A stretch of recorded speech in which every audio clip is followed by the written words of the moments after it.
Thomas Edison, pensando mais em trabalho do que em diversão, capturou a eletricidade num vidro e fez com que produzisse luz.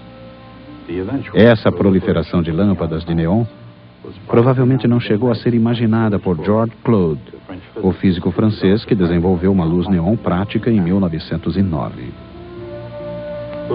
Essas primeiras luzes de neon foram instaladas no Grand Palais de Paris. Não como decoração, mas como lâmpadas comuns. O brilho avermelhado dessas luzes foi considerado um retrocesso por quase todo mundo, menos por Jacques Fonseca, um publicitário. Naquela luz vermelha, ele enxergou grandes possibilidades. Ele conseguiu convencer Claude a lhe vender os direitos do seu invento. E em 1912, Paris tinha o primeiro cartaz de neon do mundo. Isso era apenas o começo. O potencial elétrico permite a realização de um trabalho ao fazer com que as cargas elétricas fluam. Não importa onde elas possam ir, seu potencial é medido em volts. Mas quanto representa 1 volt? E quantos volts são necessários para se realizar um determinado trabalho?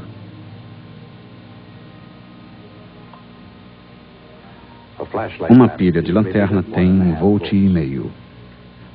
Com apenas 2 delas, pode-se fazer trabalhos que valem milhões. Quando necessário, 12 volts são suficientes para dar a partida num carro. E 110 volts suficientes para acender 1 ou 2 lâmpadas. Ou atirar longe um bandido. Mas o crime não compensa. Mesmo com um bandido de um braço só, o jogo pode ir longe demais. Quando isso acontece, não há vencedor. No dia 6 de agosto de 1890, às 6h40 da manhã, na prisão estadual de Auburn, Nova York, William Kemmler foi o primeiro condenado no mundo a morrer eletrocutado. Foram necessários aproximadamente 17 segundos e alguns milhares de volts. Mas a cadeira elétrica não foi a primeira utilização das altas voltagens. No século XVIII, o gerador eletrostático gigante de von Maron era capaz de produzir 100.000 volts. O mesmo era conseguido pelo gerador Van de Graaff. Em modernos laboratórios de física, esse acelerador de partículas Van de Graaff utiliza 3 milhões de volts.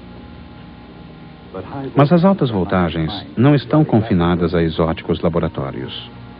Todos os dias, os fios conduzem eletricidade a centenas de milhares de volts, cruzando os campos em direção à cidade, onde lâmpadas de neon usam cerca de 10.000 volts para fazerem o seu trabalho. E parte desse trabalho é manter esta cidade unida. Às vezes ajudam até mesmo a unir as pessoas. Mas a eletricidade também é responsável por um tipo de união completamente diferente.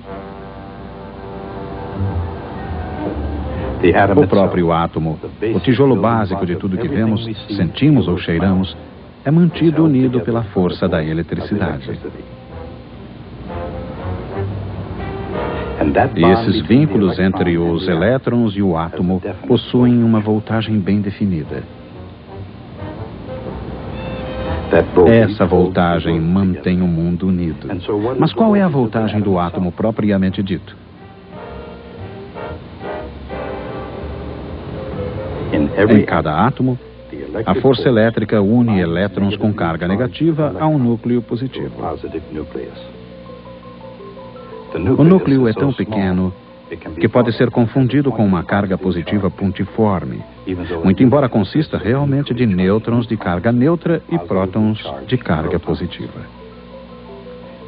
Cada elétron tem exatamente a carga negativa necessária para contrabalançar a carga positiva de um próton. O resultado pode ser um átomo perfeitamente neutro.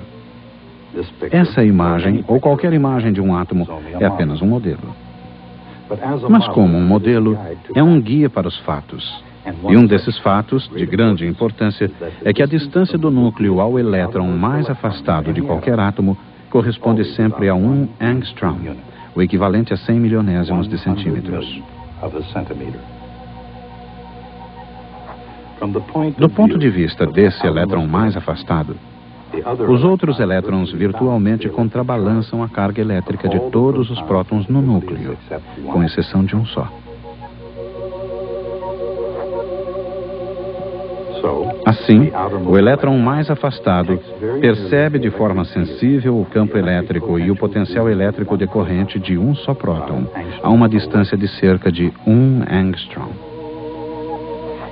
Seu potencial elétrico é de apenas alguns volts.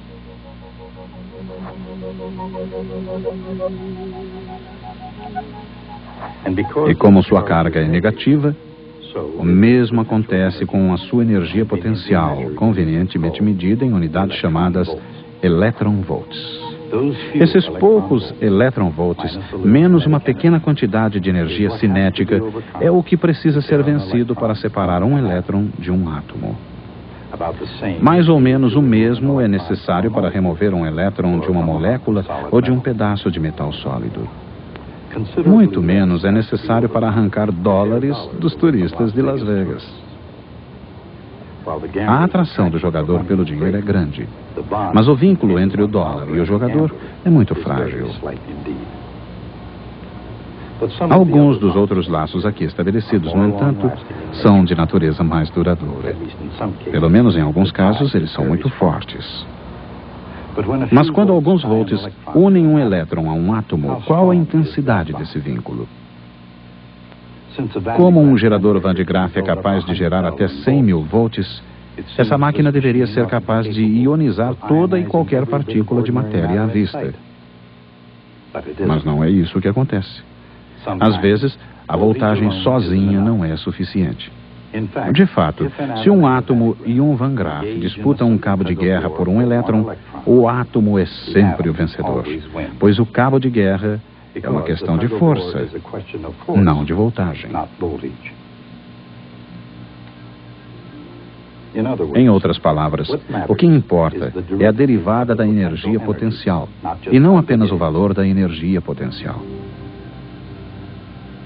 Aqui temos a cúpula de um Van Graaff e um átomo.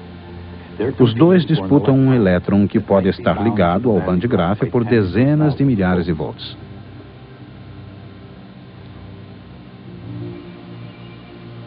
Mas ampliando de 10,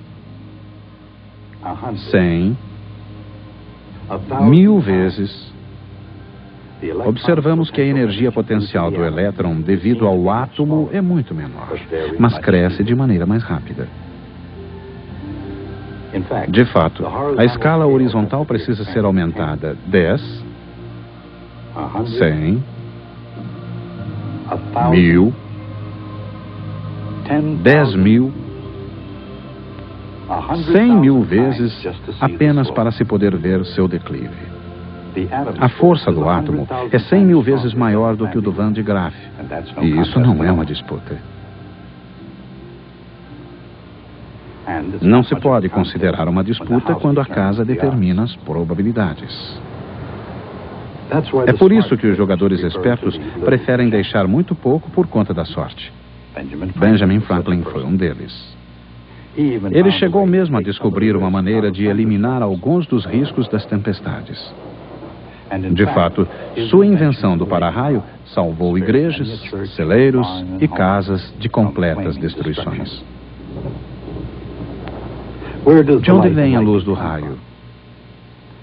Como acontece com qualquer faísca, as moléculas de ar são ionizadas temporariamente, deixando um gás de íons moleculares positivos e elétrons negativos, chamado plasma.